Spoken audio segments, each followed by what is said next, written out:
कहते हैं सो करते हैं। अभी सीतामढ़ी में मां सीता की भव्य मंदिर बनेगा, इसमें आपको कोई शंका लगता है या किसी को? मंदिर अयोध्या में बन गया।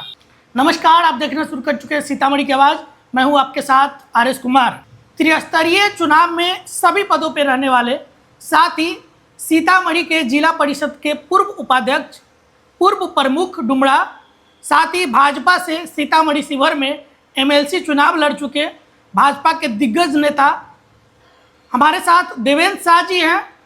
अमित शाह जी कह रहे हैं इस बार एक कार्यक्रम में गए थे, मिथिला का एक कार्यक्रम था जहां गए थे। उन्होंने कहा कि इस बार जो है माता सीता का भव्य मंदिर सीतामढ़ी में बनने वाला है, चुनावी वर्ष है। तमाम भाजपा के जो नेता हैं वो कह रहे हैं कि इस बार सीता मंदिर को बनाने का जो है उन्होंने बेड़ा उठाया है, ठान लिए कि इस बार सीता मंदिर बनाना है। क्या लग रहा है, जब चुनाव आता है तभी माता सीता, प्रभु राम याद आते हैं या फिर चुनाव के बाद भी? देखिए, वही लोग कहते हैं जिन्होंने पहले कहते थे कि मंदिर वहीं बनाएंगे, तारीख नहीं बताएंगे। आज हमारे देश के गृह मंत्री आदरणीय अमित शाह जी जब भी उन्होंने उनके द्वारा कहा गया है उस काम को पूरा किया है। आप पूर्व में देख लीजिए, उन्होंने कहे थे कि धारा 370 हटाएंगे, हट गया कि नहीं ये देखें। और उन्होंने कहे कि अयोध्या में राम मंदिर बनेगा और उन्होंने बनवा कर दिखा दिए। कहते हैं सो करते हैं। अभी आदरणीय अमित शाह जी ने कहे हैं कि सीतामढ़ी में मां सीता की भव्य मंदिर बनेगा, इसमें आपको कोई शंका लगता है या किसी को? मंदिर अयोध्या में बन गया तो सीतामढ़ी में आपको याद होगा कि जब लोकसभा चुनाव के दौरान सीतामढ़ी के अभी जो वर्तमान सांसद है आदरणीय देवेश बाबू, इन्होंने सभी जगह लोगों को कहते थे कि हम चुनाव में जीतेंगे तो सीतामढ़ी के लिए अयोध्या के तरह मंदिर और सीतामढ़ी को ऐसा विकास कराएंगे आदरणीय नेतृत्व को कहकर कि जो इतिहास के पन्ना पर लिखा जाएगा। ऐसा भी विकास कभी नहीं हुआ होगा। चुनाव के बाद इन्होंने गए और गोयनका कॉलेज में इनसे पर्सनली आदरणीय अमित शाह जी ने पूछे कि यहाँ मुख्य रूप से क्या कराना है, तो इन्होंने कहे कि अयोध्या में तो भगवान राम का मंदिर बन गया और सीतामढ़ी में माँ सीता की मंदिर बनाना है हम लोगों को, चूँकि भगवान राम माँ सीता के बिना अधूरा है।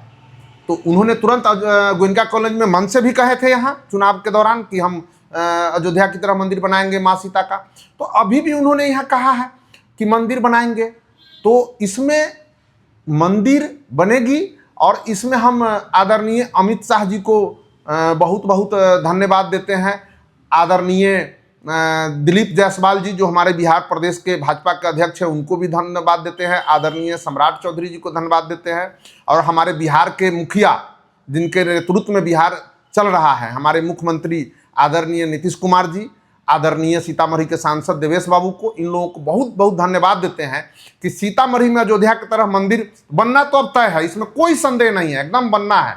और मंदिर बनने से क्या होगा कि हमारे सीतामढ़ी का अयोध्या की तरह पूरे देश विदेश से पर्यटन आएंगे। और जब देश विदेश से पर्यटन आएंगे, और अभी सीतामढ़ी अयोध्या का रेल लाइन भी पूरा कार्य होने जा रहा है, और आपको मुजफ्फरपुर से सोनबरसा तक 4 लाइन का स्वीकृति हो गया है, और उसका जून से कार्य प्रारंभ होने की भी चर्चा है। रेल यातायात सभी जगह विभिन्न स्टेट से, विभिन्न राज्यों से सीतामढ़ी से जुड़ रहा है और जुड़ेगा।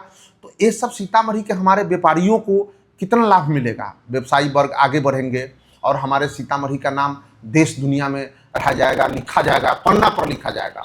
और जब अयोध्या में बन गए तो माँ सीता को बनना एकदम तय है। और हम लोग भाजपा के लोग, कोई भी आदमी जो कहते हैं वो करते हैं, इसलिए जरूर बने। बिहार में 2025 में चुनाव है, सब लोग अलग अलग तरीके के बातें कह रहे हैं, तमाम जो पार्टियां हैं वो अपनी अपनी बात रख रहे हैं। आप लोग चुनावी वर्ष में मंदिर की बात कर रहे हैं। आपके जो स्थानीय संगठन है उसमें भी आजकल देखा जा रहा है जिला स्तर पे काफ़ी एक दूसरे का विरोध चल रहा है। 8 में 8 सीट जीतने की बात आप कर रहे हैं। कुछ दिनों से हम लोग देख रहे हैं सीतामढ़ी जिला संगठन का स्थिति, और सभी लोग आकर बताते भी हैं। तो जिला संगठन को ऐसा नहीं होना चाहिए। जिला संगठन में, चूँकि पहले हम भी 2012 से 15 तक भाजपा जिला में सीतामढ़ी के जिला उपाध्यक्ष रह चुके हुए हैं, और उस समय आदरणीय मनोज कुमार जी जिला अध्यक्ष थे। हम लोग दोनों साथ मिलकर पूरा जिला के संगठन के लिए काम किया है। तो संगठन का मुझे भी अनुभव है। उसके बाद लगातार किसी न किसी पद पर रहे हैं। अभी का जो संगठन के हाल है, जो लोग बता रहे हैं और हम लोग भी अनुभव करते हैं कि अभी से पहले सीतामढ़ी भाजपा जिला का संगठन ऐसा नहीं था, जो दुर्भाग्यपूर्ण है। ऐसा नहीं होना चाहिए। इसमें भारतीय जनता पार्टी में कार्यकर्ता, हमारे देश के प्रधानमंत्री जी नरेंद्र मोदी जी देखते हैं, वार्ड अध्यक्ष, पन्ना प्रमुख तक सभी लोगों से डायरेक्ट बात करते हैं। सभी लोग हमारे संगठन के रीढ़ होते हैं। और भारतीय जनता पार्टी में कार्यकर्ता जो वार्ड स्तर से जिला स्तर तक है, वो हमारे रीढ़ है। आज उसी के बदौलत यदि उनको सम्मान हमारे संगठन के द्वारा नहीं मिलेगा तो फिर हम लोगों को परेशानी होगी। और इसके लिए प्रदेश नेतृत्व को एक एक चीज़ ध्यान में है। सीतामढ़ी के संगठन के बारे में उनको ध्यान में है, कोई भी बातें छुपती नहीं हैं। अभी देखिए, सीतामढ़ी के एक संगठन में लोग कह रहे थे कल परसों में कि जो अनुभवी लोग हैं, जो पुराने भारतीय जनता पार्टी को सीतामढ़ी में सींचने का काम किए हैं, और जिन युवा कार्यकर्ता है, जो लोग हमेशा मोदी मैं के नारा लगाते हैं, भारतीय जनता पार्टी मैं के नारा लगाते हैं, जिनके बदौलत हम लोग सभी सीट जीतते हैं, यदि उनको दुखी करना हम लोगों को नुकसान हो सकता है। ये बात हम लोग नेतृत्व के बीच रखेंगे। हालांकि अभी हाल फिलहाल में हमारे भाजपा के एक बड़े नेता है, दिग्गज नेता है भाजपा में, बिहार प्रदेश में सह कोषाध्यक्ष है पूरे बिहार का, भाई आशुतोष शंकर सिंह। कुछ मुद्दा को उन्होंने रखे हैं और सच्चाई को रखे हैं, रखना भी चाहिए। मैं उनको धन्यवाद देता हूं कि कम से कम सच्चाई रखने पर हमारे बिहार के जो हमारे भाजपा के नेतृत्व हैं, हमारे जो गार्जियन हैं सभी, कम से कम वो लोग तो समझेंगे ना, और उनको पता चलेगा ना कि हमारे सीतामढ़ी का संगठन का क्या हाल है। हम लोग चाहते हैं कि सभी सीट जीते और जीतेंगे।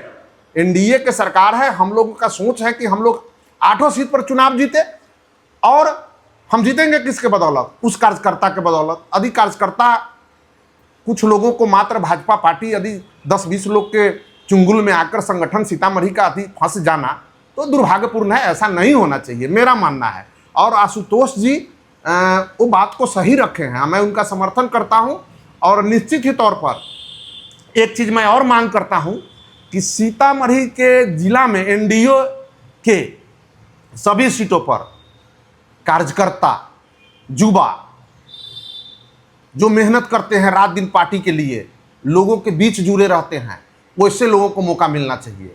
वैसे लोगों को सदन में भेजा जाना चाहिए, धन कमाने वाले की नहीं। अब कुछ लोग देखिए बोरा में धन बांधता है कि हम पैसा के बदौलत हम चुनाव जीत जाएंगे। तो जनता समझ रही है, एनडीए के कार्यकर्ता समझ रहे हैं, और कार्यकर्ता को मौका मिल जाता है तो बिना धन के उत्साह के साथ हम 8 सीट पर एनडीए की जीत हमारी सुनिश्चित होगी। और फिर से बिहार में हमारा जो सपना है, हमेशा सपना रहा है, और फिर बिहार में एनडीए की सरकार बनेगी, जिससे बिहार का जिस तरह से 2005 से अभी तक विकास की नदियां बह रही हैं, आगे भी बिहार में नीतीश कुमार जी और एनडीए के जो साथी हैं, इनके नेतृत्व में बिहार में विकास होगा और पूरे देश दुनिया में बिहार का स्थान और आगे बढ़ेगा, बच्चे लोगों का भविष्य और आगे बढ़ेगा।